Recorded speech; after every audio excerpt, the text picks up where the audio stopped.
Yeah, we will. Uh, yeah, let's start. Let's Yeah, start. good morning, friends, and welcome to this 79th episode webinar series of webinars that the Andhra Medical College is undertaking. For we'll be having 1 year completion by the first week of August, and I'm very glad that this has been going uninterrupted, and I'm very happy that we are always temporary issues. Like when the cases were raised, we Bujji talked తలుపేకు తలుపేకు about the treatment protocols, the diagnosis. Once the wave has come, talking about the preparation for the next wave as well as the post-COVID problems. So from today onwards, we thought that we'll have a series of post-COVID day in and day out. And like every time I tell you, the beauty of this program is a lot of discussion towards the end of it. People can pose questions with regards to their real time experiences, and they can get answers for them. And to go forward, we have speakers for the next week and the week later also. And I'm very glad that all our friends from the United States as well as from India have been working very hard in keeping this go on and on. And particularly Dr. Ram Pairam, Dr. Sridhar Chilumudi, they have been very active, and they have been the instrumental in the uninterrupted flow of our webinars. And you all know that we have conducted daily webinars also in the peak season when we had almost 31 of them. So with both from India as well as America, this has become very popular and one of the probably the best organized and consistently performing institutions. And we have learned a lot, and with that we could make significant difference in the treatment protocols as well as in saving some of the lives. That's what is the ultimate aim of this particular program. Today, our local talent is here, who spoke to us earlier also. He's a consultant in care hospitals, and I'm very glad that Dr. Chelasani Prasad, the President Amtana, has kindly accepted to be the moderator for this particular session, because he being the interventional cardiologist of a lot of experience and expertise, I thought it would be appropriate for him to moderate this session. And with those few words, I hand over Prasad Sarasani to take it forward and introduce Dr. Kumar. Over to you, Dr. Prasad.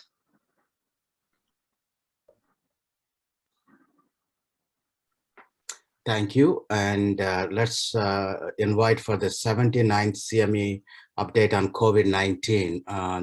Today's topic is at the heart of the COVID, what you need to know. And it will be delivered, and we'll have a distinguished speaker today, Dr. PVVN Markanday Kumar Garu. He is from Andhra Medical College 1983 to 88, and he did his housings in Andhra Medical College.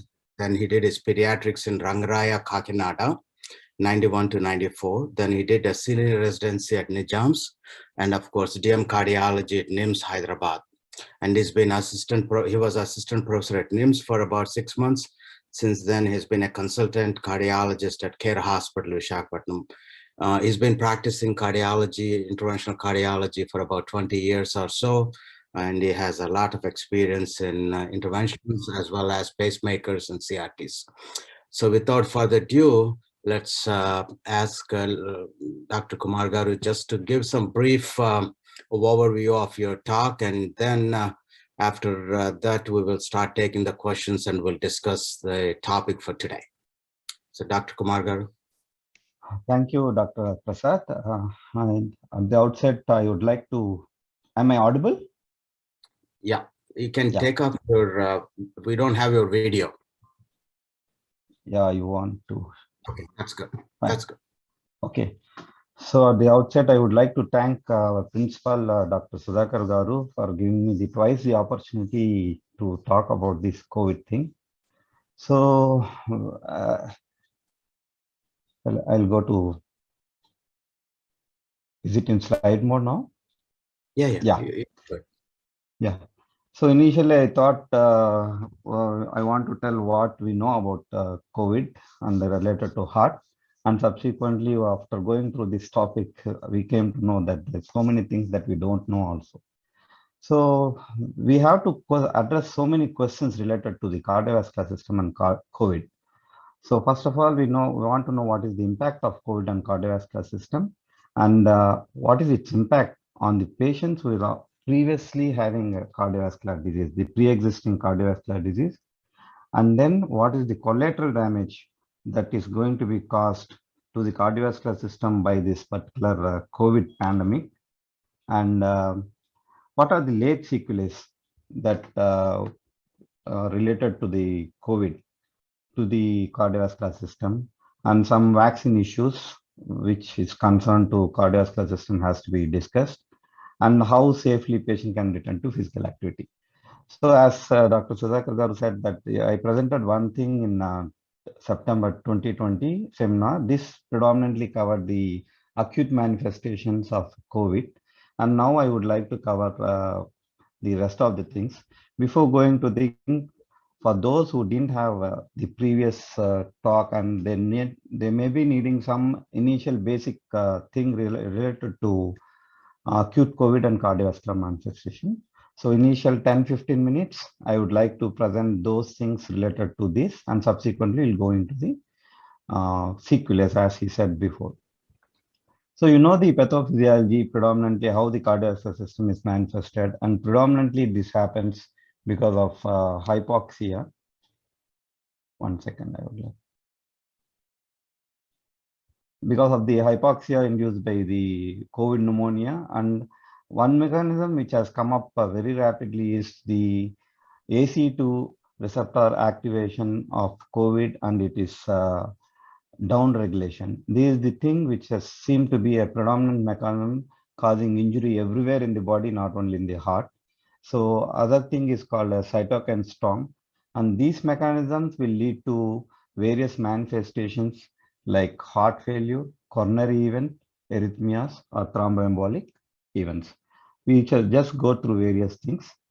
So one of these important possible mechanism for myocarditis in COVID was a hypoxia and hypotension,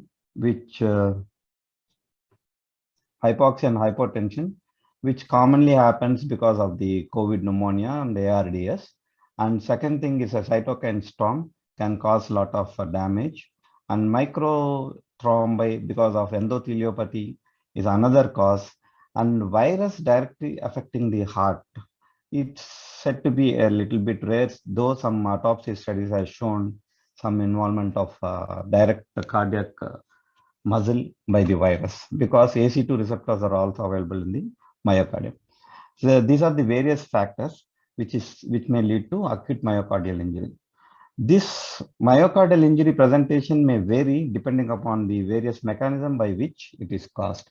In the initial viral phase, it can happen, but this type of, as I said, the direct viral entry is less. So initial first week of happening of this myocarditis is very unlikely.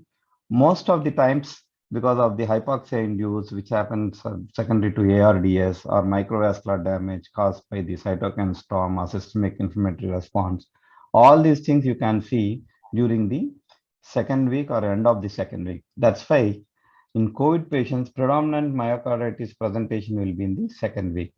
And because of the autoimmune response, sometimes you can have a late presentation of the myocarditis, which we'll discuss later regarding the long COVID. So the prevalence of troponin elevation, which is the main test what we look for to know whether the patient is having an acute myocardial injury or not. This is almost 36%. So many reasons to say that there is troponin elevation in COVID, and every troponin elevation may not be related to myocardial injury. So that was proved in echocardiographic studies, which showed that only 18.4% in a hospital study has shown that there is global dysfunction causing troponin elevation. Even right ventricular dysfunction or pericardial effusion, other non-cardiac causes can also cause troponin elevation. So the important thing related to troponin is, first of all, if you have some people, they suggest that each and everybody having COVID admitted in the hospital at least should get a troponin baseline, so that can show whether patient belongs to a low risk or high risk. So whenever you have a normal troponin value, you can be a little bit confident, probably these people are of low risk. And second important thing is, if you have an elevation of troponin, you need to have a trend of troponin over a period of time. The important of this is, it is useful to differentiate whether the patient is having myocarditis or patient is having a chronic cardiac problem leading to troponin elevation, or it may be the other causes of injuries. So in a patient with troponin, how to stratify the patients whether the troponin release is because of whatever the causes. So first you have to see the associated ECG changes. So whenever the troponin is elevation, and this elevation is within 20% of the normal range, most probably you have to think about chronic myocardial injuries like heart failures and cardiomyopathies. They can have a baseline elevation of 20% in even in non-COVID situations also. And when it is elevated, then you have to think about either it is because of the myocarditis or it is because of the other conditions like sepsis, pulmonary embolism, and critical illness. And if it is associated, troponin elevation is associated with EC changes, probably you may think about the various types of myocardial infarction, which we'll discuss later. So the measurement of troponin trend is more important whenever you are evaluating the myocarditis in acute COVID situations. And particularly when the cardiac troponin is normal and patient is not having any cardiovascular disease, then the mortality will be less. When this troponin is elevated along with pre-existing cardiovascular disease in a patient, the mortality is significantly high. And this slide also shows that increasing values of troponin may be associated with more amount of mortality, less number of discharges, and prolonged hospitalization. So there is one more condition called as Takotsubo's cardiomyopathy. So this is also called as stress cardiomyopathy or broken heart syndrome. In previous days, when they used to show in movies that the patient suddenly collapsing because of heart problem, I used to get surprised. But once in last 20-30 years, this particular disease has come into propaganda. And these patients used to have EC changes also. And once you take them to the cath lab and do an angiogram, the coronary angiogram used to be normal. And subsequently, the patient echocardiographically, they used to show some sort of regional wall motion abnormality, predominantly affecting the apical segments and basal segments contracting well. And this particular name we got because of this Japanese octopus spot. And you can see it is exactly mimicking that thing. So what is the mechanism they thought of Takotsubo's cardiomyopathy is? One is physical stress is causing excess release of cortisol as well as catecholamine. And this was leading to myocardial stenting as well as coronary artery spasm and dysfunction. So you can see in this echocardiography that patient is having basal contractility, whereas apex is not in contracting, and which was shown by LV angiogram. That's not apex is not at all moving. As I said, coronary angiogram will be normal in these people. This Takotsubo's cardiomyopathy was reported in many of the COVID patients. And this is what the various presentation of myocardial involvement in COVID. So the management of myocarditis is basically on guideline directed. Whatever we used to treat the pre-COVID era, same thing we have to do in post-COVID. And acute coronary syndrome in COVID, actually, they used to be having more the same pathology of increased microthrombi and chances of platelet aggregation, all those things, alteration of coagulation factors, all those things can lead an acute MI presentation. And the initial days, they said that these things has to be managed conservatively because of the risk of cross infection and for protection of the staff. And subsequently, they planned of more of intervention like primary percutaneous coronary interventions. This one study which was done in the initial days, it has shown that this particular patient presenting with acute MIs, they used to have more mortality, as you see in one study of 72% and 40% in another study, and they used to have large thrombus burden, and 40% of the cases there is not even culprit lesion. The reason for this lack of culprit lesion is many. Something like there can be patient presenting with troponin, ST changes, and they do for angiogram, go for angiogram, and there may not be any culprit lesion. This is because of myocarditis and Takasapus cardiomyopathy. And this slide shows that compared to non-COVID era, the COVID times, there is more chance of stent thrombosis, and multiple vessels are showing thrombus, and D-dimer values are more elevated in COVID MIs than non-COVID MIs. So this was also shown in our institutes, where we try to do a coronary, MI in a 55-year-old male who had a inferior MI with complete heart block. And this is the classical presentation. Their rapid antigen test will be negative because these acute coronary events happen usually on the second weeks of thing, second and third weeks, and the antibody test is positive. So we try to increase this thing. Through the primary, we ballooned it, and subsequently, despite of doing the procedure, because of excess thrombus load, we could not able to revascularize the vessel. This was shown in many patients, and sometimes even if you revascularize, there is chance of stent thrombosis, which happened in this particular patient of 62-year-old who underwent primary angioplasty for acute MI, and that stent got thrombosed. And we could not recheck because this patient collapsed in the ward because of probably we thought it's secondary to stent thrombosis. So ultimately, the guidelines say if the patient comes to the primary PCI enabled center, then probably we may have to take them for primary PCI. And those who are coming to non-PCI centers, they may be shifted to for rescue PCI pharmacoinvasive therapy after doing a fibrinolytic therapy. So ultimately, MI should be treated. And this is the latest trial of North American MI registry. They have divided 3 groups of people of COVID positive, suspected COVID, as well as age match controls in the previous year.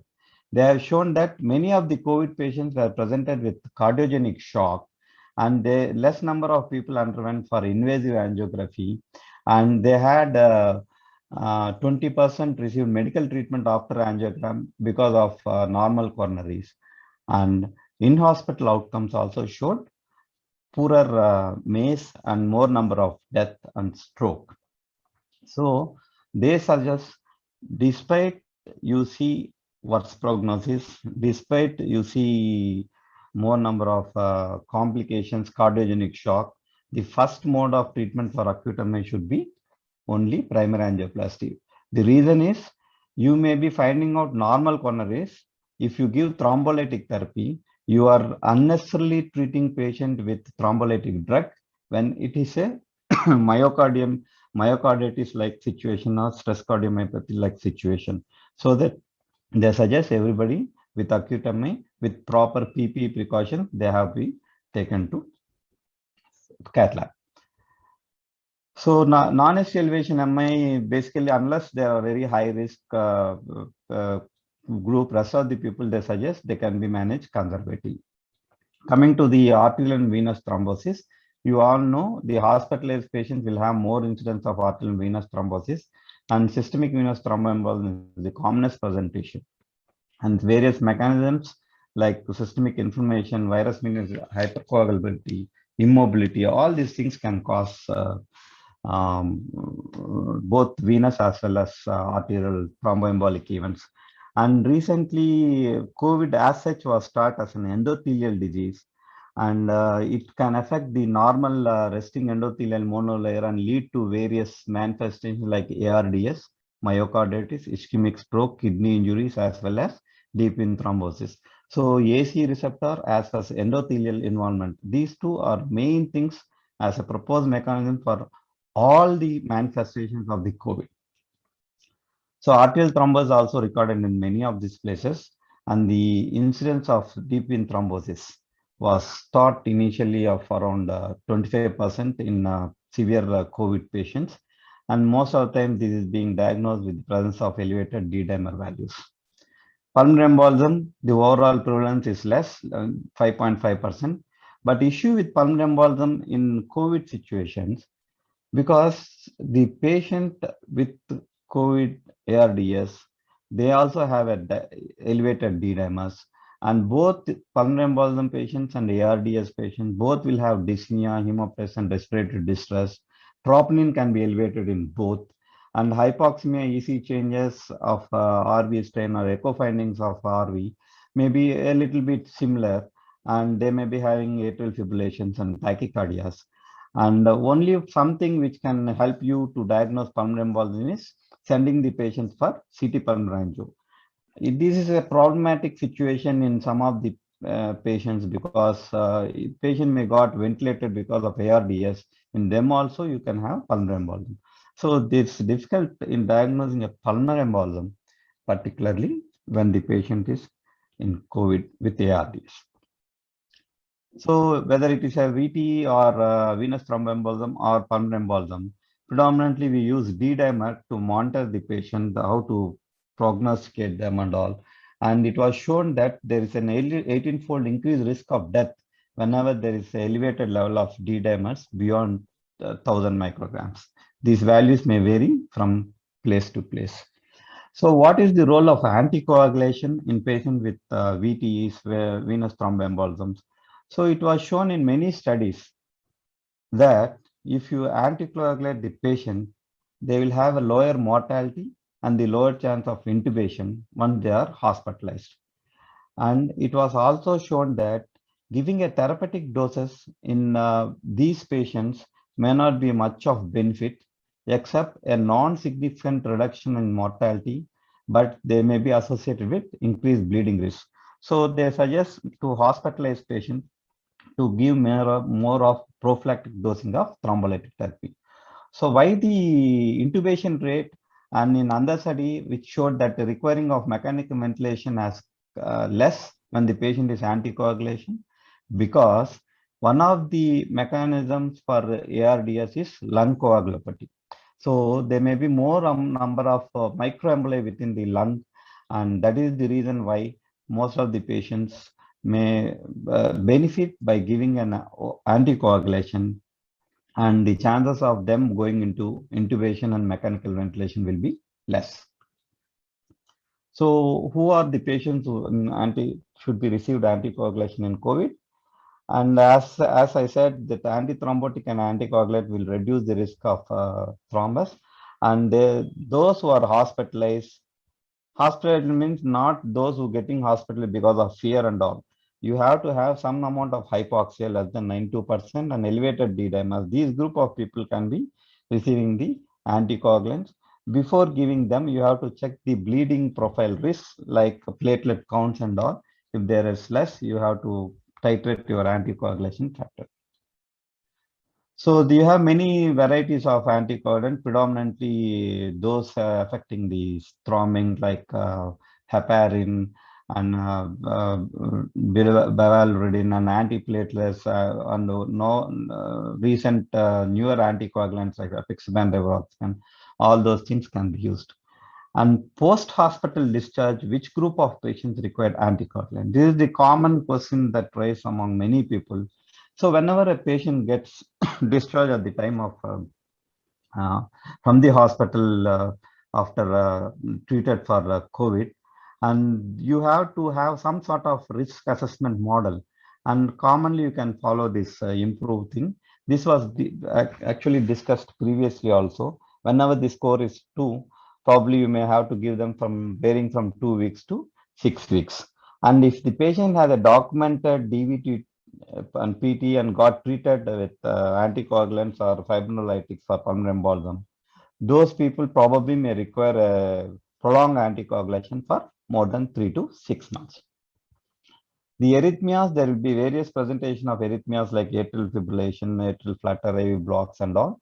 And cardiac arrest is one of the thing. The overall common presentation is atrial fibrillation, and it's shown predominantly in the ICC patients.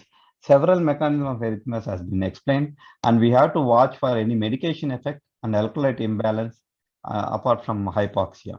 So the atrial fibrillation management in COVID, many times in ICU setup, they bound to give amiodarone or antiarrhythmic drug. But important than that, many of the secondary causes of thing that precipitating atrial tachycardias like hypoxia, ARDS, electrolyte imbalance, all these things has to be taken care before starting any antiarrhythmic drugs. So these are the main manifestations what you see predominantly related to COVID. But many things that have been forgotten or not even focused is, one is right ventricle. So right ventricle in COVID was observed. Involvement is observed in almost 30 to 40% of patients. In one study, there's more amount of right ventricle involvement than left ventricular involvement. This is because patient will be having associated pulmonary embolism, ARDS, all these things. And the prognostic value of right ventricular dilatation, if you can see here, this compared with dilatation and without dilatation, the event-free survival is more when the patient is not having RV dilatation. Therefore, the echocardiographic evaluation in COVID patients in ICC setting is much more, and they have to focus on the RV chambers. So this RV enlargement may be because of pulmonary hypertension, pulmonary embolism, or ARDS, and these patients should be treated with noradrenaline to increase the systemic vascular resistance. And this thing has to be more than pulmonary vascular resistance, so that you can treat with other vasodilators and all. And next is multi-organ inflammatory syndrome of adult, like what you see MIS in children. Even adults can also have MISA. And this is a report which showed that these criteria has to be fulfilled when you have to diagnose a patient with MISA, like severe illness, test has to be positive, and there should be multi-organ involvement like cardiac dysfunction, thromboembolism, acute liver injury, and they should be differentiated from patients who are having ARDS with MODS by the absence of severe respiratory illness in this particular group of patients. These patients are predominantly of a lesser age, and in this study showed that many of them with regular treatment, they have improved well with supportive care. So MISA compared to children showed a better prognosis, and they can improve with routine standard treatment. So what is the effect of COVID in those who are having pre-existing cardiovascular disease? This we know, among the patients admitted with COVID, 15 to 40% are having the pre-existing cardiovascular disease, and they have increased adverse outcome that may be 57% compared to 21%, and they need a more amount of intensive care treatment, and they have more chance of developing ARDS, and they have more chance of having septic shock as well as venous and arterial thromboembolism. And it was also shown in many studies that those with COVID, 1 in 3 will die because of COVID with pre-existing cardiovascular disease. This was thought because of less reserve capacity in those with pre-existing cardiovascular disease. And another important mechanism what people have shown is, compared to healthy people, these patients with pre-existing disease like atrial aortic stenosis or severe LV dysfunction, cardiomyopathies, the ACE2 expression is more. So whenever there is more number of ACE2s, the chances of getting COVID and they getting attached and causing down regulation of ACE2 is more. That is the reason what they thought is the mechanism of more COVID in pre-existing cardiovascular disease. One more thing is altered immune response, which has showed all parameters elevated compared to the normal and diseased tissue.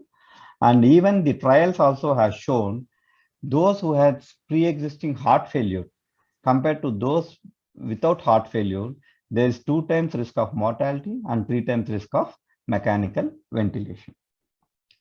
So these are the various things that COVID patients, if they're having a pre-existing cardiovascular disease, showing that they can get more affected.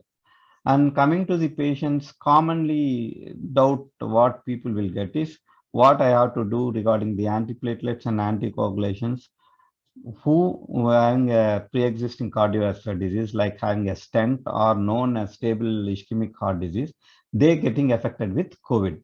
Most of the times, you have to rely on the guidelines, whatever antiplatelet treatment they are taking, that has to be continued. And patients kindly don't stop antiplatelets. They have to be continued on antiplatelets unless you expect a high bleeding risk, like development of any platelet fall and all.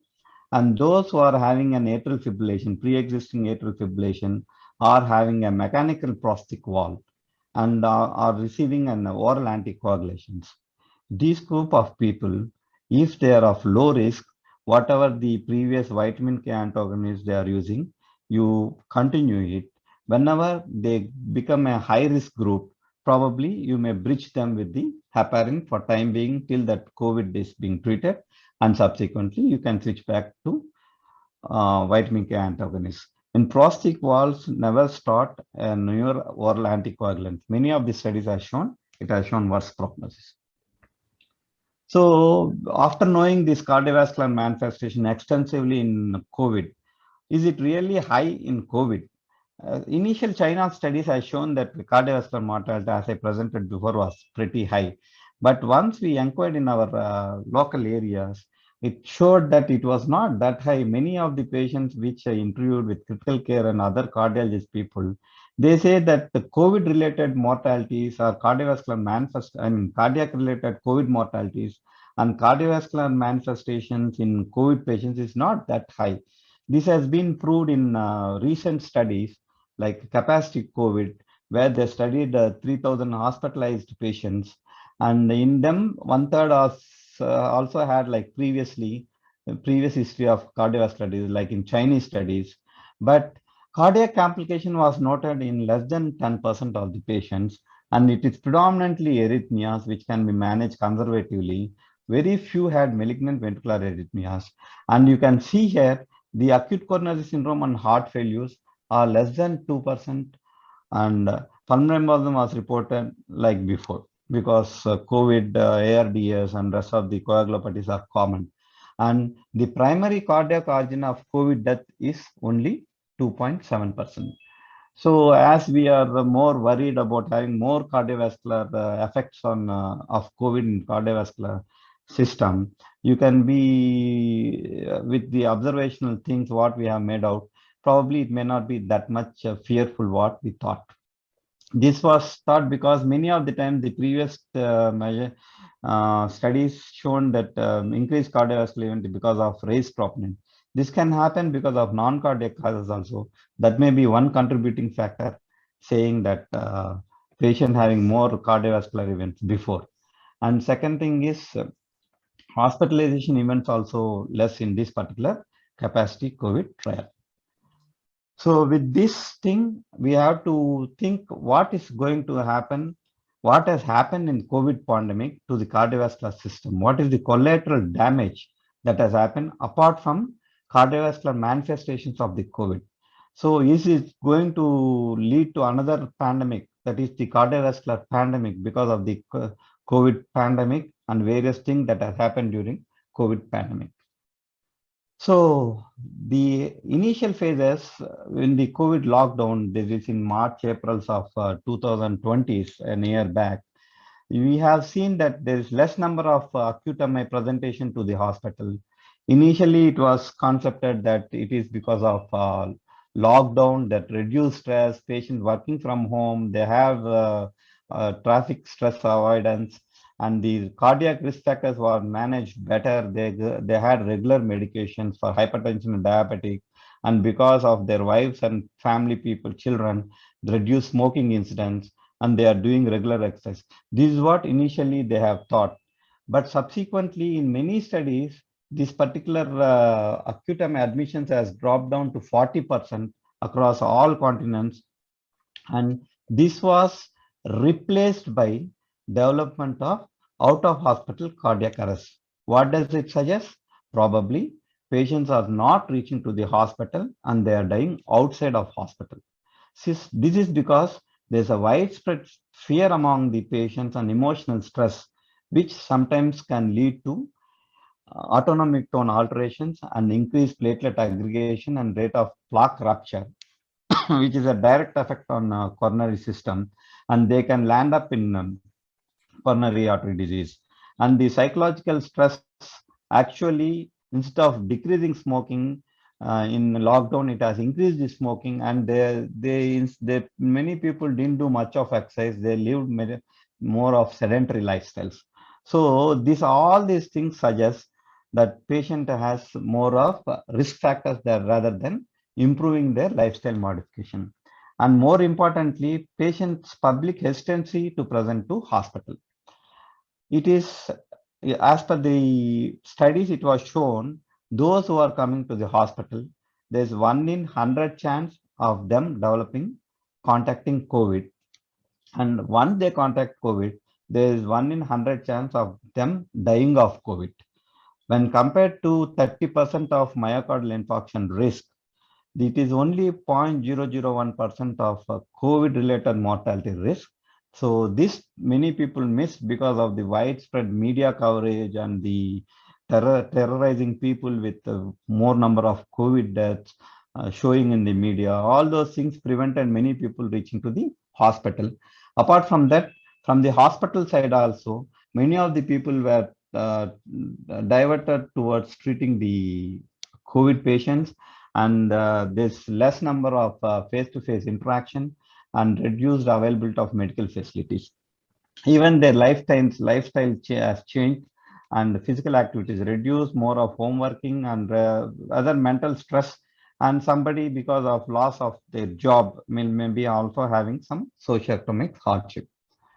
In pre-existing cardiovascular disease patients may be misdiagnosed, or they may be having a delayed diagnosis, and they may not be going for regular checkup, and there may be lack of optimizing of medical treatment and reduced specialist care.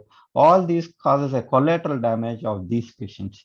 So what is the short-term effect of this collateral damage? Many of the patients having more of acute coronary syndrome because of the previous said factors, and less number of patients received devices, and the patient had less hospitalization, and they had more of out of hospital arrest. All these things has led to more than 5% excess cardiovascular mortality compared to pre-pandemic time as a result of collateral damage. What is this going to show as long-term event? We don't know. Those who are presenting late, they may having more of valvular regurgitations, and those who are presenting late, they may be having more of myocardial damage, and cardiomyopathy may land up in ischemic cardiomyopathies, and because of scar formation, they may be landing in the arrhythmias. So these are all the effects of collateral damage, and that's effect on cardiovascular system because of the lockdowns and less of the factors. Now coming to the next phase of COVID disease, where this is the phase what we have seen initially in the first 4 weeks, and subsequently patient may land up in what is called as post-acute COVID, where initial previous influenzas and rest of things, most of the people used to recover, though they develop viral myocarditis and all. They found to be developing, they seem to be developing, improving over a period of time. But the contrast to those previous viral epidemics, this particular pandemic used to show so many post-COVID manifestations. And even after 6 months, patients used to present with various complaints like fatigue, dyspnea, cough, pain, insomnia, and all. And apart from muscular function weakness.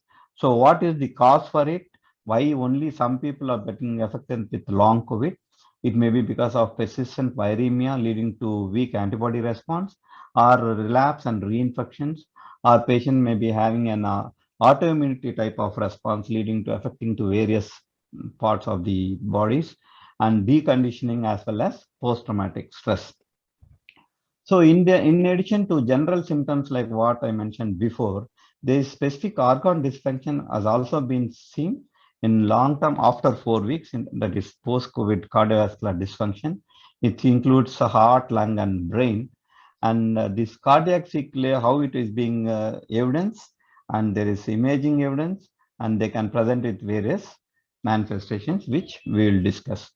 Predominantly, what is the long-term effect of this thing, which one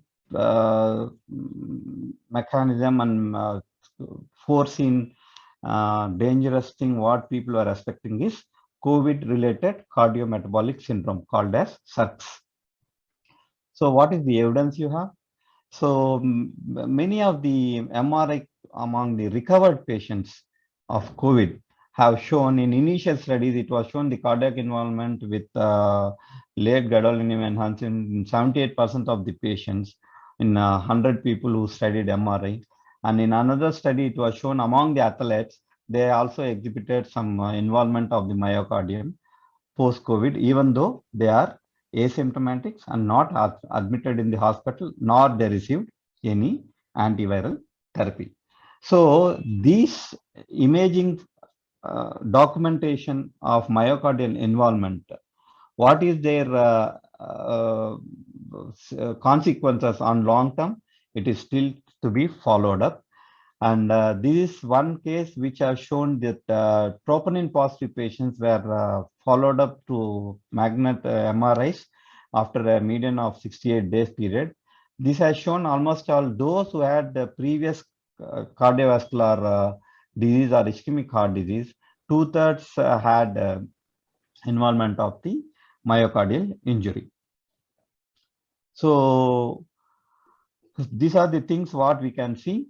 If they recover full, there may not be any scar and all, or they can have scar which can be present with the replacement fibrosis and they may not have any symptoms.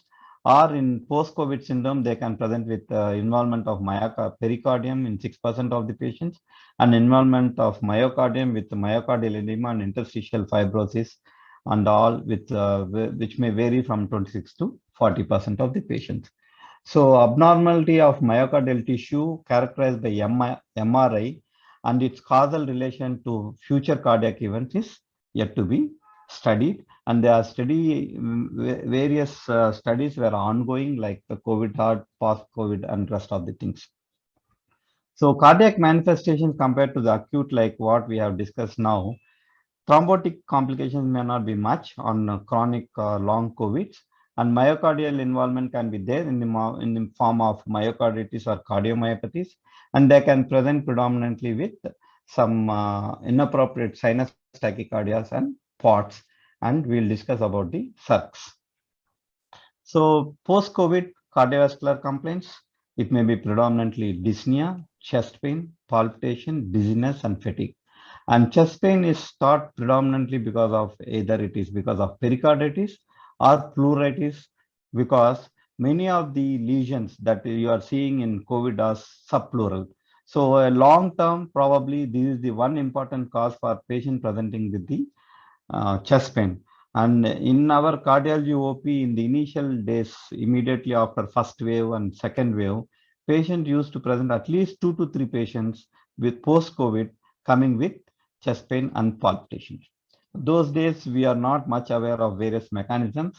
Now we came to know that there is autonomic dysfunction secondary to direct effect of virus into the autonomic system because of development of autoantibodies, and that can lead to excess release of adrenaline and noradrenaline causing pronounced tachycardia that is called as postural orthostatic tachycardia syndrome.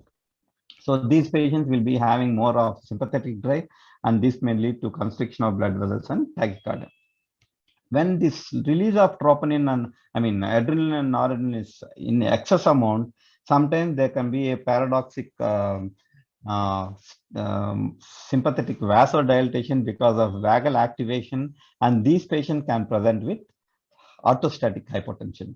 So autonomic dysfunction in long COVID can be either with POTS without hypotension, and they can be either because of fall in blood pressure because of orthostatic hypotension. So how will you define POTS? POTS will be defined whenever a patient is lying down, and when you make them to sit, within after 30 seconds, you can see there is 30 beats per minute elevation in the heart rate, or the heart rate is more than 120 after 10 minutes of standing. It should not be associated with positional hypotension, and that means on standing the blood pressure should not fall. So this is how you can diagnose the POTS syndrome in patients with post-COVID presentation.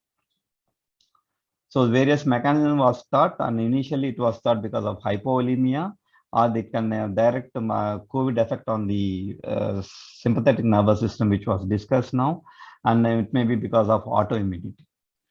So what is the presentation of POTS?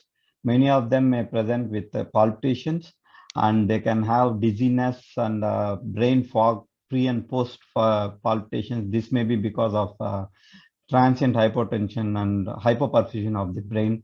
They may feel more lethargic, fatigue, anxiety, and these are all the thing which initially was thought post-COVID phenomenon. Majority was found to be of POTS. So in some studies, they have shown among the autonomic disorders, POTS is the main thing.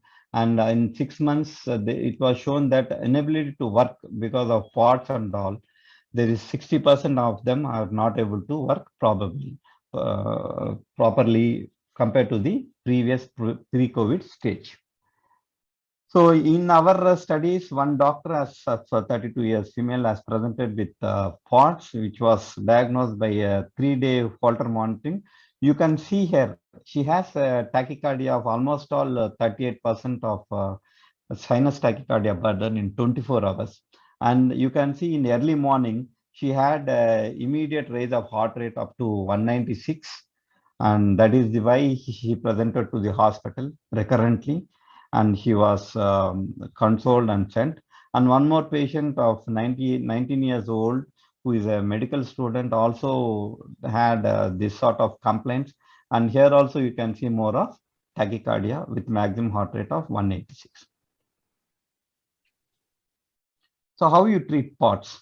It may be a non-pharmacological therapy, predominantly educating patients, assuring them, advising them to avoid warm environments, prolonged standing, and dehydration, and educating them regarding the supine exercises like supine bicycling or some sort of swimming.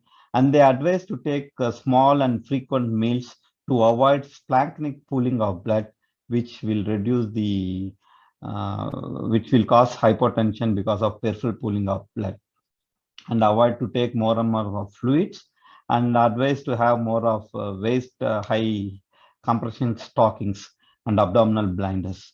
If they don't respond to these sort of non-pharmacological therapy, that can be advised beta blockers, ivabradine, and other drugs. So what is the effect of long COVID in myocarditis? You can see because of the various factors, they can be having a myocardial injury, and subsequently as a collateral damage, suboptimal treatment because of previous coronary patients with COVID getting treated preferred over patient with cardiac problems, and less number of patients coming. All these can lead to a post-pandemic wave of heart failure. It is not only the systolic dysfunction. Some of the studies have shown there may be also significant cardiac diastolic dysfunction. This was shown in a 6 months follow-up study. So what is going to happen to the myocardial biventricular cardiac function over a long term? Various trials are going on. They are trying to study what is the various effects. So long-term cardiac consequences in post-COVID patients, how many patients, it's really not known as of now, and how many MRI positives can convert into clinical cardiomyopathies and arrhythmias, we don't know. And collateral damage patients having cardiomyopathies and arrhythmias, how many people are going to convert into heart failure patients and presenting at heart failure clinics, we don't know. And some word about the long-term lifestyle misbehavior leading to cardiometabolic syndrome related to CORD. That's called as SUCS. So in this COVID time, various factors, it targets many of the cardiometabolic factors like abnormal adiposity, dysglycemia, dyslipidemia, and hypertension. So this is not only because of the sedentary life, some dysregulated immunity itself can lead to abnormal adiposity. As you know, increased adiposity can lead to coronary artery disease, and even there is increased expression of ACTU in COVID patients in the adipose tissue that can also precipitate the abnormal deposition of fat. So even this patient can have dysglycemia, mean poor control of glycemia, long-term usage of steroid. All this can lead to some glucose intolerance sort of picture, and even insulin resistance as seen with cytokine-mediated aggravation. And many patients can also develop immunosuppression. Like that, dyslipidemia and hypertension, poor control and downregulation of ACE2 receptors, leading to poor control of hypertension. All this was said as a factor for developing COVID-related cardiac metabolic syndrome. So hypertension, insulin resistance, dyslipidemia, all leading to cardiovascular injury, and they may be presenting in long term as post-COVID related coronary artery disease. So what you have to do is you have to mitigate cardiovascular risk with simple 7 factors, modifying these 7 factors, like asking people to stop smoking, improve their diet, be more active, lose weight, manage blood pressure properly, control the lipids. And many of the people in India and many studies also showed that all COVID patients has to be started on statins, and the statin therapy, they advise not to stop those who are taking statins developed COVID, and some institutes even advise starting of statins when patient is admitted with COVID, even if there is elevation of troponin. So these are the important things which can show a long-term effect and avoid the development of SARC in the future. And there may be many of dysfunctions, thrombosis, all these things can lead to long-term chronic coronary artery disease.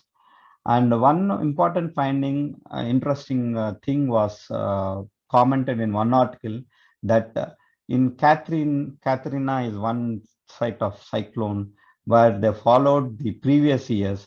They have shown that there is threefold increase in coronary events in New Orleans compared to pre-Katrina.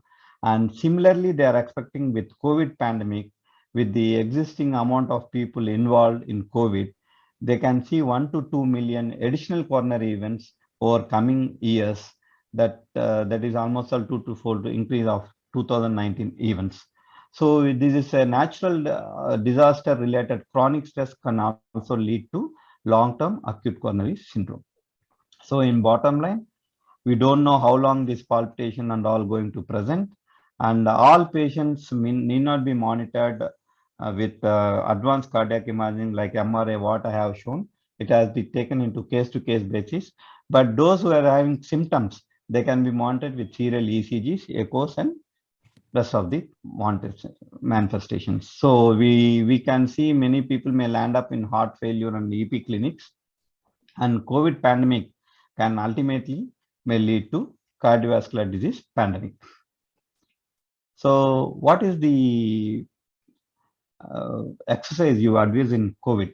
What is the safe time to return to have a regular physical activity? This is the common thing what people will be questioning, because involvement of myocardium and doing exercise in myocarditis patients was proven detrimental in many of the cases. So most of the times you advised home-based PA program, not even in COVID. Those even without COVID also, they may be practicing more of home-based exercises like walking up and down of the stairs and doing stretching exercise, more doing dance to music, rest of things which has been advised by WHO, and they have to do 30 minutes daily for adults and 1 hour daily for children. And in acute phase of COVID, never do any exercise. It is contraindicated because they have an accelerated viral replication and increased inflammation and proarrhythmic state of myocardium. So usually chronic after recovery from COVID, when you advise exercise, you have to risk stratify the patient before advising anything. There's no clear-cut evidence to guidance to say when to how to start exercise. And even in asymptomatic people also, initial first 1 week to 2 weeks, they're not supposed to do any form of physical activity, because in the second week, as we have seen, many of the patient can develop cytokine storm. So that is the reason why they advise not to go into exercise. Initial, before starting, they should be able to do their day-to-day living things and able to work 500 meters, and subsequently in various phases, and each phase they have to practice for 7 days, and subsequently if that phase they are not able to do, they have to go back to previous phase of thing, and subsequently when the criteria is fulfilled, they have to move to next phase. So initial phases, you just do a breathing exercises, flexibility and stretching exercises, and these things can be measured with the Borg rating of perceived exertion. This rate of perceived exertion means whether you don't feel tired with very light or very extremely light or very light or somewhat hot, how much of exertion you feel. This is what is Borg's staging of rating of score. So it is 6 to 8 means no exertion or very extremely light exertion in the initial phase. And subsequently, you increase your activity by doing more of walking, light yoga, and light household and garden works. And slowly, you can go in for aerobic exercise, different type of aerobic exercise like brisk walking, swimming, cycling, rest of the things.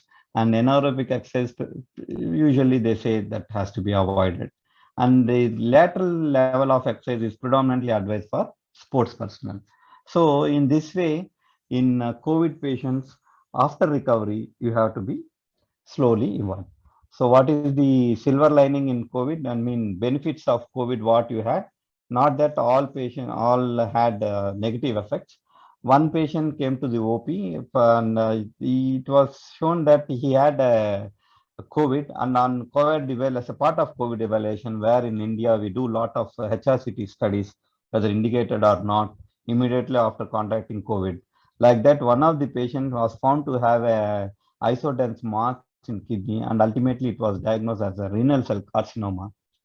And another patient who is a close friend of mine is a politician, and his father unfortunately died 1 year back with lung cancer at stage 4 with diffuse metastasis. And he had, this particular friend of mine had COVID, and part of COVID evaluation, he was suggested HRCT, and that HRCT has shown patient is having adenocarcinoma of the lung in stage 1, a very localized adenoma, and immediately he underwent video assisted thoracoscopic surgery, and that tumor was removed. So these are the some benefits what you can see because of the COVID. And from cardiac wise, it is many hypertension and diabetes been surfaced out, because many patients go for got admitted in the hospital and diagnosed first time diabetes, first time hypertension. And during this COVID period, the treatment of acute coronary syndromes and non-ST elevation MIs and MIs, the duration of hospital stay has been compressed, rather reduced. And this has given thought to many of the cardiologists. Probably the previous protocol guidelines directed prolonged stay of hospital stay may not be required subsequent in post-COVID pandemic period. And probably we may practice discharging patients at an earlier time. And these protocols also changed, like in cancer therapy as well as in cardiovascular therapies. And during the COVID times, there is more popular telemedicine. Many people used to have a teleconsultation because they cannot approach the doctors. And now post-COVID also, I mean, in this interface of second wave and third wave, many people are, particularly geriatric group of people, they are getting consulted with telecardiology rather than other things. So regarding vaccination, what is the effect of vaccination in COVID? And you have to know that all patients, whether they have all heart patients should get vaccinated, and they should not stop any of the drugs, cardiac drugs like aspirin or warfarin, those things when the patient is getting vaccinated. And the only thing what you have to see in a prosequal patients are those patients with chronic AF on oral anticoagulants. The INR value should be around 2.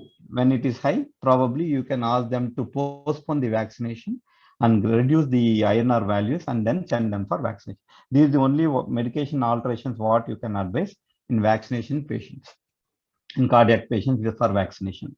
So the general news, as per as per my knowledge, there's not much data released regarding to breakthrough infections in India, but in US they say 1 in 10,000 can have breakthrough infection, and 1 in million can have COVID death.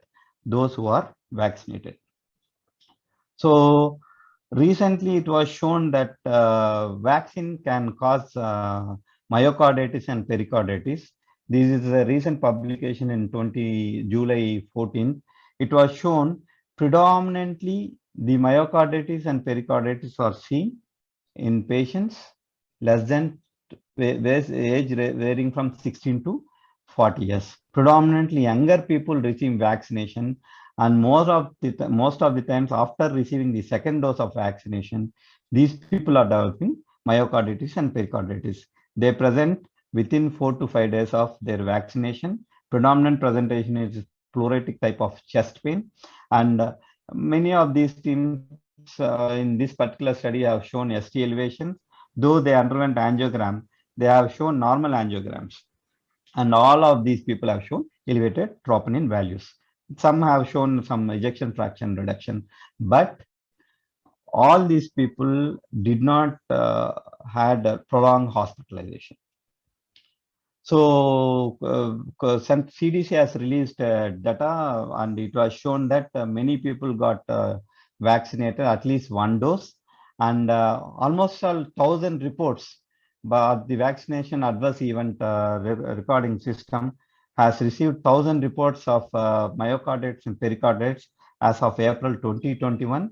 This is predominantly for Pfizer and Moderna vaccine, and these people, 60% are less than 30 years of age, as I have shown in presentation.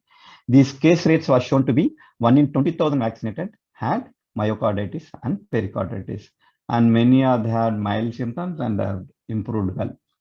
At the end, the incidence of myocarditis and pericarditis was first recognized in Israel, because these people have used and got many of this population vaccinated.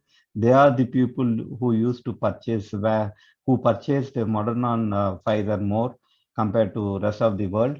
And they also showed similar trend of second dose, after receiving second dose, very young patients getting this sort of myocarditis. In UK, only concern related to us is those received Oxford AstraZeneca, that is our Covishield, also developed myocarditis and pericarditis with 1 death. And other Pfizer and Moderna vaccine also in UK, they had myocarditis and pericarditis. But ultimately, these medical agencies, they suggest that the incidence of myocarditis and pericarditis is only 1 to 10 in 1 lakh people. So with this data of vaccine-related myocarditis and pericarditis, should all the young people receive vaccination or not? So ultimately, the researchers estimated if you receive for every 1 million second dose vaccination, probably you can prevent 5,000 COVID cases, you can prevent 215 hospital admissions, you can prevent 71 intensive care unit admissions. So ultimately, they suggest, though you get 56 to 69 cases of myocarditis for every 1 million second dose vaccinations, still they suggest that young people should get vaccinated. So other thing is vaccine-induced thrombocytopenic purpura, which is called as WIT, TTS or VPIT. It can also happen 1 in 1 million vaccinations, predominantly seen in JJ vaccine, AstraZeneca vaccine, and they present usually on 5 to 28 days after thing. And antibodies was detected to the platelet factor 4, and they can present with various symptoms like neurological embolic thing, pulmonary embolism, and petechiae sort of thing. and platelet factor monitoring with ELISA technique, not other techniques, is useful. An important thing related to WIT is you should avoid all types of heparin, and you should avoid platelet transfusion unless there is risk of bleeding, and you should avoid vitamin K antagonists. Predominantly, the preferred mode of treatment for thrombosis is fondaparinase more than agabatron or bivalverin. And intravenous immunoglobulin is what they have suggested. Don't use any medications to prevent WIT like aspirin. So once the WIT is identified or fear of WIT, don't start any drugs. So I will conclude this session by presenting one important, interesting case. This patient was vaccinated with Covaxin, and this 56-year male presented to us with acute MI, and this is showing hyperacute changes in the anti-lead with reciprocal changes. And we did the COVID rapid test. So when the patient came admission, immediately we could find a faint line of test report showing positive. But because patient is vaccinated, there's no history of any fever recent past, and HRCT shown totally a normal picture. And we thought that we can take this patient to primary, and we went ahead like previous cases, and primary was done. In the cath lab, we got an information that this particular test line also become more darker. An angiogram showed that patient is having a significant lesion. We stented that patient. So this patient was subsequently, to prove it is not an acute COVID, we sent RT-PCR, that also shown there is no. So what my point here to present this case is, can COVID vaccine produce a false positive rapid antigen test? Because it is also having an antigen that can also cross react with rapid antigen test. And so those who are having a rapid antigen test as a clinical, pre-admission evaluation, if they get a positive RAT test, don't think this as a COVID, particularly when they received a vaccination. I don't know, I couldn't find any study related to this. And so bottom line of COVID and cardiology, COVID in pre-existing cardiovascular patient is of high risk, and COVID mortality was not as high as particularly in general population as initially thought with Chinese studies.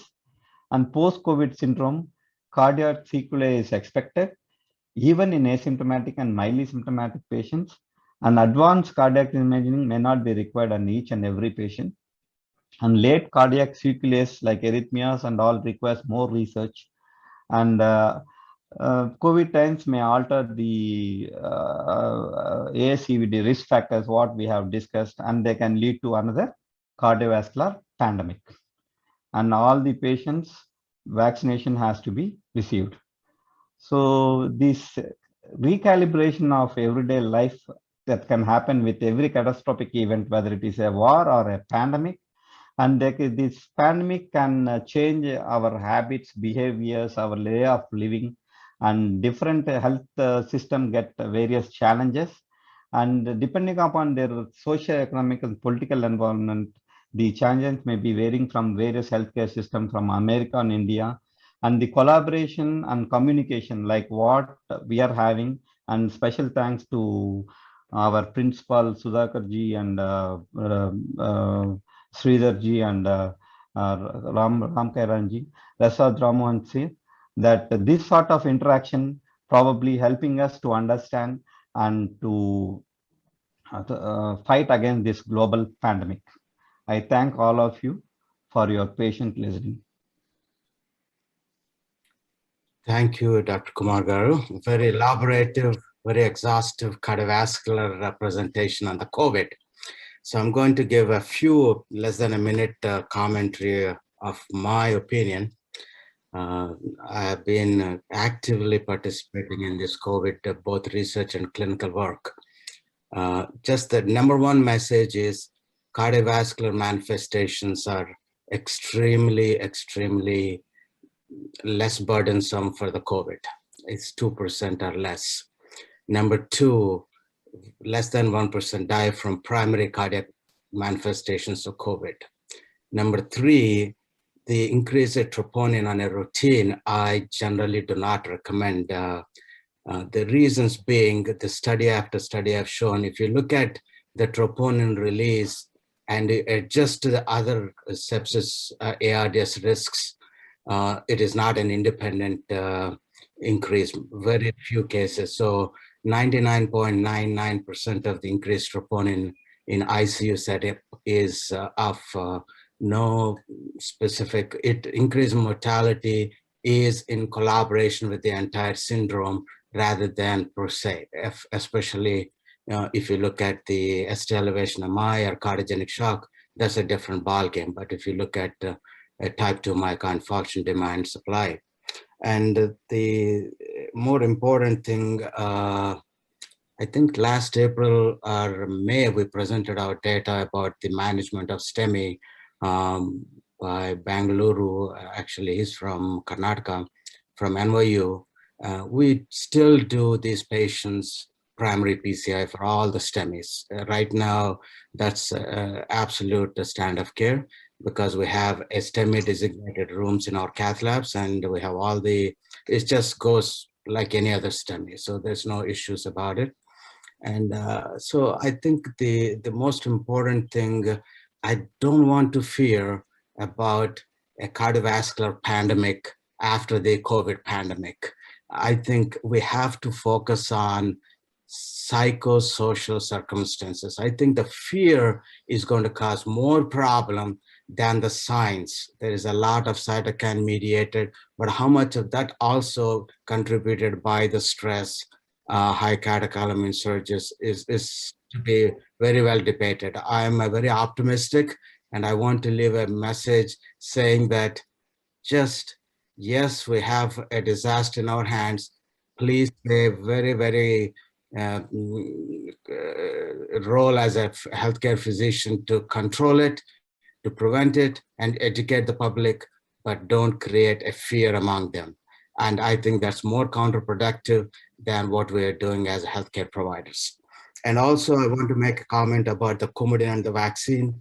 I'm not as much contra, unless INR is 4.0. We use 25, 27 gauge needles to give these vaccines. I'm not that much opposed to. I would give vaccines right and left to everybody. And PARS is our #1 post-vaccine, post-COVID symptoms. Very, very annoying.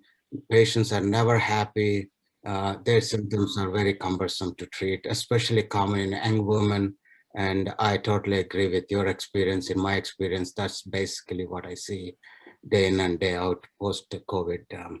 With that said, thank you, Dr. Kumar Garu. I want to go to a couple questions, or a couple comments made in the chat box. And one of them is your partner, I think, about a case of endocarditis.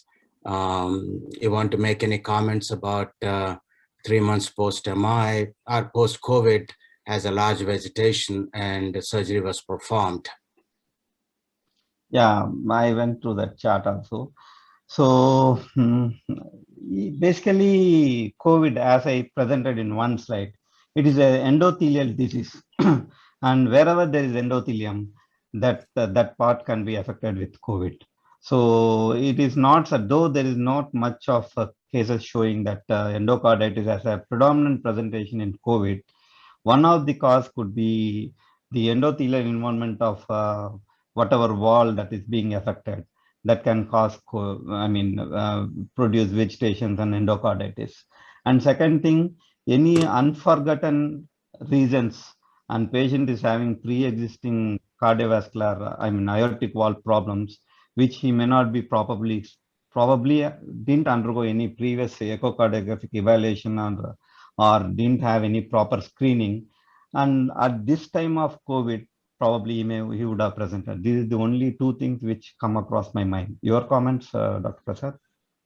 I think we have to rule out most atypical like a fungal endocarditis and things of that nature. And de novo endothelial damage causing such a huge endocarditis, it's very hard for me to buy that hypothesis. And I think we need to look at the most unusual. So a prolonged fungal and atypical mycobacterium, those kind of things, what strikes me. We had a few, but they're all bacterial. We had a few cases of Pseudomonas endocarditis, but that's all nosocomial mediated and Acinetobacter. So, but other than that, there was nothing that we found in our series of our patients. So the next question from Dr. A.P. Naveen Kumar was a patient who presented with bradycardia and hypertension symptomatic with syncope, and through post-discharge gotten better with conservative therapy. So the question was, is it sinus node dysfunction, or is it anything related to COVID or not? So one thing what we have thought, as we discussed, the sympathetic nervous system involvement in post-COVID patients was documented with various manifestations. One of the manifestations, if there is prolonged standing, sometimes hypotension on prolonged standing can even lead to bradycardia. It may not be straight away the cardiac effect leading to sinus node effect of the COVID and causing bradycardia. If a prolonged standing after a period of hypotension, they may have a bradycardia. This is a sort of a vasovagal reaction you can see. Anything from your side? No, I think given elderly patient, there must be some organic sinus node dysfunction to start with, and that's probably exacerbated by the situation as you suggested. I think most of them have given elderly patient, and they'll come back. This patient that down the line is going to have more evidence for sinus node dysfunction. So the next comment from Dr. J.S.R. Murthy is risk of medical persons affected may be less due to decrease in infectivity during the second or third week. You can take that. You can take that question, because he is my colleague. We will be discussing day to day. I want to know your opinion, and that to be heard by many of the people.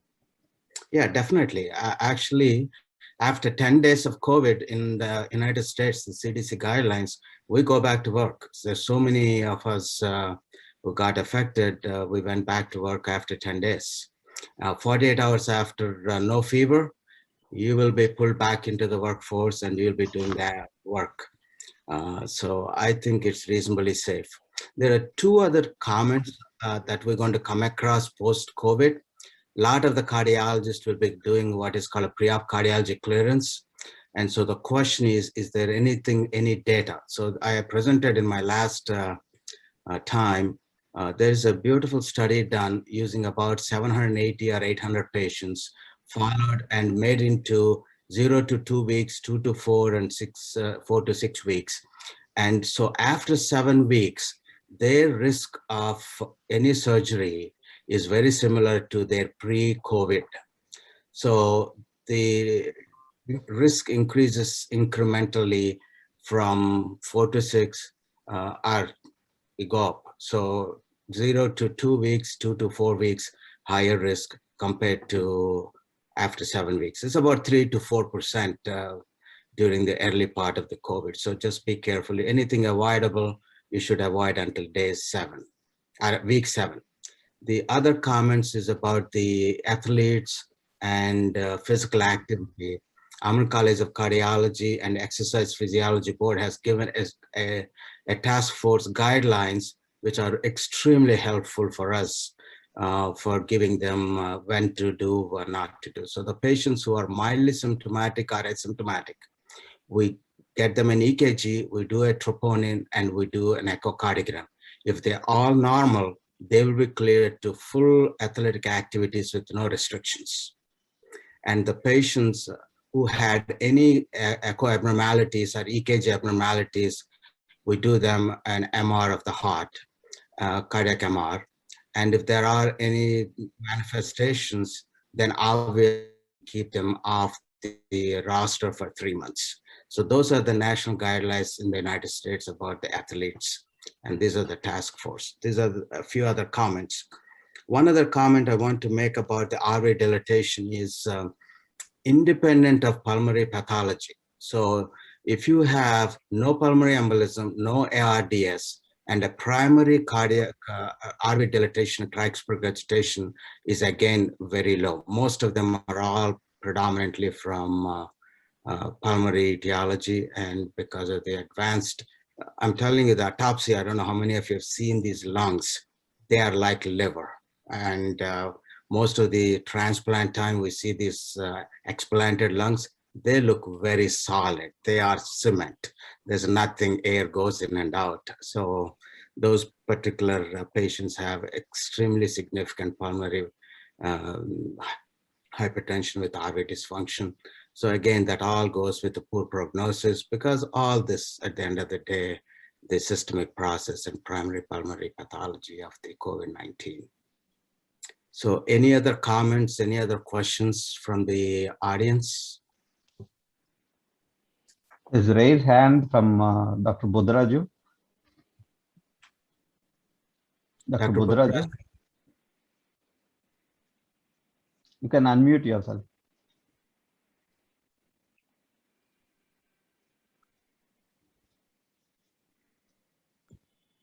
Buddharaj Garu, you need to unmute. Or meanwhile, we can take a call. Go ahead, sir. Yeah.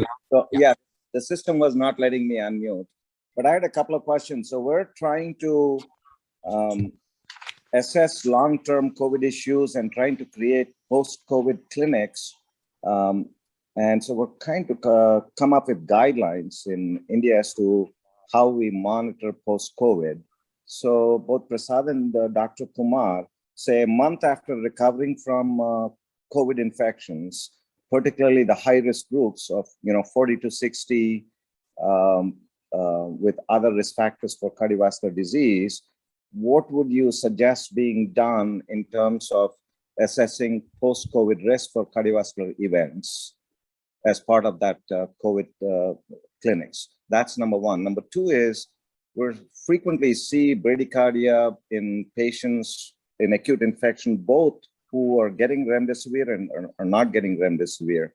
How long do we have to keep an eye on that bradycardia, and when do we actually start looking at working up sinus node dysfunction? So the first question is, the standard of care in the United States is getting an EKG and one echocardiogram. Typically, we do 6 weeks to 3 months an echocardiogram in these patients, and also an EKG. And if there is abnormalities in those, then we move further in terms of ischemia evaluation depending on the age, and our cardiac MR for myocarditis. The second question, what is the second question, sir?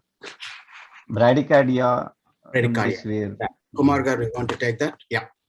Yeah, remdesivir bradycardia we have observed in many of the patients receiving remdesivir, but it is actually not symptomatic. Many of the times it was being diagnosed in the presence of pulse oximeter, where the patient having remdesivir infusion and they noted a bradycardia. And otherwise, many of the bradycardias that happened during this remdesivir infusion didn't cause any symptoms. And post remdesivir, without remdesivir bradycardia, as one of the cases what Naveen questioned, like if a patient is having underlying pathology for it, we have to look into it. And these patients has to be periodically followed up if particularly they are symptomatic. And these days you have so many out of hospital monitoring of heart rates, like availability of pocket ECGs or web cardios, which is available here. Those things can be advised in this group of people, and you can periodically monitor their heart rate. And if it is extremely alarming, probably you may suggest some sort of intervention in this group of people. Otherwise, still it is very evolving. I really have no answer, straightforward answer what to do in this group of patients. Probably over a period of time, say 3 months or 6 months, they may attain a normal heart rate and they may have a normal sympathetic response. Your comments, Dr. Prasad? Yeah, I think I would do. Unless they're symptomatic, I'll watch on it. at 3 months, we probably can get a 24 to 48 hour. Yeah. So Naveen. Yeah. Naveen. AP. Yeah, Kumar, good morning, everybody. Yeah, that was a very nice presentation. But two things we had come across in most of our patients is post-COVID palpitations. So, what is the protocol, and do we need to investigate all these patients who have palpitations, especially patients who have an underlying cardiovascular disease and they are on a good dosage of beta blockers, but still they had palpitations? So, what is your take on that? How do we go ahead? You want me to take this, Dr. Prasad? Please. Yeah. Dr. Naveen, thanks for asking this question. We already discussed about POTS. So once coming to the clinical experience, first of all, you have to see that particular patient, how much he is anxious about having that COVID and how much he is this particular palpitation related to organic cause. This is the thing what you have to think. You have to take a detailed history of the patients, whether there are any other features apart from palpitation like lack of sleepiness or the patient is getting frequently fatigued. All those things like you have to take the various manifestations of POTS into consideration, and very simple way of evaluating these patients: ask them to lie down, check their heartbeats, and ask them to stand up, check their heartbeats. If there is significant increase in heart rate, probably you have to initially tell them various non-pharmaceutical measures what we have discussed, like avoiding dehydration, adequate hydrations, using sort of leg stockings, abdominal binders. Despite of all these things, even after starting a beta blocker, if these are not responding, and if they are hypovolemia, you can treat them with midodrine sort of drug. And if there is significant tachycardia, probably you may add ivabradine, which may not have much effect on the blood pressure. And you can continue both or monitor closely, because you are continuing them on beta blocker as well as ivabradine, which we used to keep in some of the cases. And slowly you can reduce the ivabradine dose and you can wean off the ivabradine. Continue beta blocker. Never stop beta blocker when you are giving ivabradine. So the next question is from another Naveen, SNR Naveen. Hello, everyone. Prasad and Kumar. Nice presentation, Kumar. Thank you for that. Nearly 1 year ago, maybe after the first lockdown, I heard one of the senior cardiologists saying the same, echoing the same sentiments. There can be a flurry of, there can be a pandemic of cardiovascular cases post-COVID. Nearly after about 1 year ago, I heard a senior cardiologist saying. And after 1 year, and after with so much data accumulating, with so much knowledge we have acquired, and entire health systems being opened up nearly normal. Now also, Kumar, during the earlier part of his presentation, he was saying mortality is not much, cardiovascular burden is not much in COVID. But finally, he also concluded saying there can be a pandemic of COVID, related heart problems, but only the time, I think, will tell.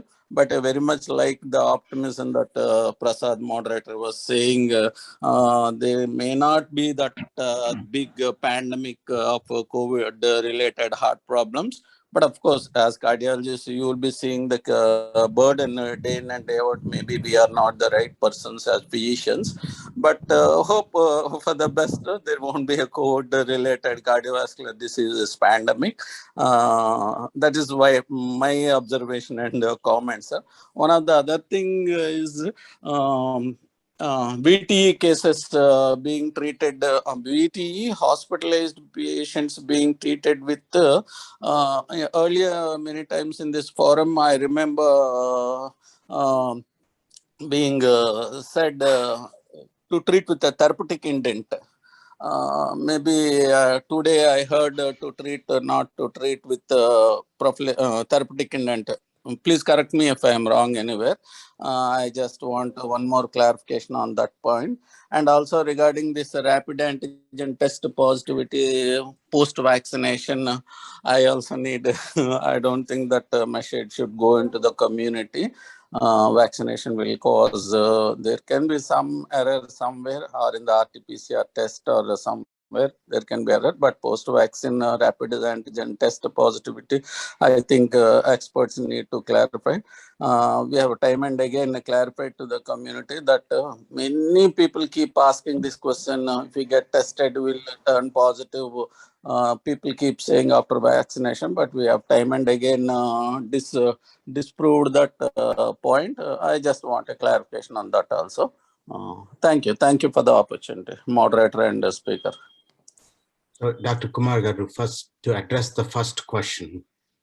So, see, when I was approached by a media person to give an online post-COVID cardiovascular manifestations, I with interest asked him, why you people project so much about COVID in media, I mean TV media. This is an ETV fellow. And he said that it is not to create a fear among the patient, it is mostly to create awareness. That is what their way of taking of presenting these COVID things, patient dying, showing that crematoriums and all. But in my point, the development of cardiovascular pandemic following COVID pandemic is only to alert people who are so lazy because of COVID pandemic. And I want these people to modify their lifestyle. That is the main indication, that simple 7, what I said, that people has to follow post-COVID. That is the intent of presenting this particular thing of such, this COVID infection related cardiometabolic syndrome is an article that is being published in JACC. And this is a global perspective of people, probably because of their lifestyle misbehavior, they may land up in this sort of CV pandemic. And that is the only my comment and my take from the this particular presentation of COVID pandemic leading to CV pandemic. And the second thing, this one you want to take, Dr. Prasad, regarding that VTE prophylaxis. Yeah, VTE prophylaxis, the standard of care in the United States is if they're positive, they'll be on full anticoagulation for 6 weeks, for 3 to 6 months minimum post positive. What we found is the patients we do more ultrasounds, we find more VTEs, up to 35% positive. If you go only by the swelling of the legs, etc., we have found about 15%. So the incremental increase in incidence of VTE is found in almost all the ICUs across the board in the United States. So yeah, the standard of care, if they are positive for VTE, for the prophylaxis in ICU, even though their D dimers are high, those are the patients where we still use prophylactic doses rather than a full therapeutic doses. And in fact, our particular study, ACTIV-4, which I'm a participant, we are doing in people who are mild to moderate, and post-discharge, we still give 30 days of Apex band 2.5 versus placebo. So that trial still needs to be out. So, but the message is people who are high risk for anticoagulation with COVID-19, who are hypoxic, sick in ICU, they need to absolutely have to have a prophylactic dose. And if they're already positive, give a therapeutic dose. And that's pretty much the standard of care in the United States. And I think the third question, Naveen, to make your comments, the general consensus is exactly what you said. The positivity of an antigen and a PCR positive in patients who got the vaccine are considered as asymptomatic rather than a cross-reactivity with the vaccine from across the board in the United States and across the world. So the particular case Dr. Kumar Garu presented is probably a very mild case of asymptomatic. And I think, I don't know how many cycles of the PCR was performed in that particular RT-PCR. Those are all technical details. If they stop at 20 cycles compared to 35 cycles, it might come back positive, and the repeating maybe another thing. And the sample selection is extremely important. If you needed to have a very deep nasal swab. So there are so many other reasons for this to be a false negative rather than just to comment. I think as Naveen said, last thing we want people not to take the vaccine. So with that, I needed to make a couple more comments from the comparing with first wave thrombotic events like peripheral artery thrombosis, DVT, CV, and acute MIs are less. Yes, because we've been more aggressive with anti-thrombotic therapies, and that's a direct proportion. I think when the first wave, at least here, we didn't know much about what to do with the D-dimers. We thought they're part of the DIC panel and whatnot, microthrombi. But I think until the Mount Sinai data came out, where we became very, very vigilant and checking for DVTs and treating with antithrombotics. So that was a directly proportion to our interventions. So that happened. What is the cutoff point for bradycardia? That is the heart rate. Dr. Kumar Garu, we want to comment on Dr. Sudha Bade's question. So usually you have to take this into patient-to-patient basis. So what is the previous pre-existing rate, standard resting rate, what they had? In general, for say a bradycardia, we take the cutoff of 60 beats per minute. But I suggest that these inactivities, sedentary lifestyles, and patients having any sort of decreased activity, they may be having more of tachycardia presentation rather than bradycardia. That's good. So any other questions? Naveen, again, you raised your hand. I would like to congratulate Dr. Kumar for an excellent review of the topic and Prasad for his comments. But my distinct take on the question is, because the patients presenting with acute MI during the second week, where the infectivity is less, are we safe? Most of the cardiologists should feel that they are safe in doing primary. And I think we should also see how many of them are getting positive, whoever are doing primaries. I'll take Dr. Murthy Garu. I think 100% of the ST elevation MI, if there is a provision to do a primary PCI, should go to the cath lab. No two things about it. Only thing as an administrators, you should prepare for a cath lab to be a designated COVID cath lab. For the pacemakers, I would not even wait 15 minutes for the rapid antigen to come back positive or negative. It does not matter. You need to treat the patient, and sooner the better. So except you prepare the lab, we just have all the usual precautions and the team goes on. And we've been doing this, I would say, since last June. I think for about a month or two, we kind of shied away from doing the STEMIs primary, but after that, it is a normalcy. And my take-home message for every physician across the board is don't stop treating your patients because of the COVID-19. That's what Dr. Kumar is talking about, post-COVID pandemic. What happens is, if we don't take care of them now, if they need a particular test or if they need a particular intervention, please do it. Don't stop it. By delaying it, you're going to increase the mortality and, of course, the quality of life of the patient, So those are the take-home messages from tonight's meeting. Any other comments? Thank you, Dr. Kumar Garu. It was an excellent presentation, very exhaustive and very, very extensive with a lot of literature that you cited from, which I don't really read the European Society of Cardiology article. So I learned something from European Society of Cardiology. Thank you. Naveen, you have another question or is just the previous one? Yeah, Prasad, can we stop here because we have past time? Past time, yeah. I want to thank everybody. Thank Dr.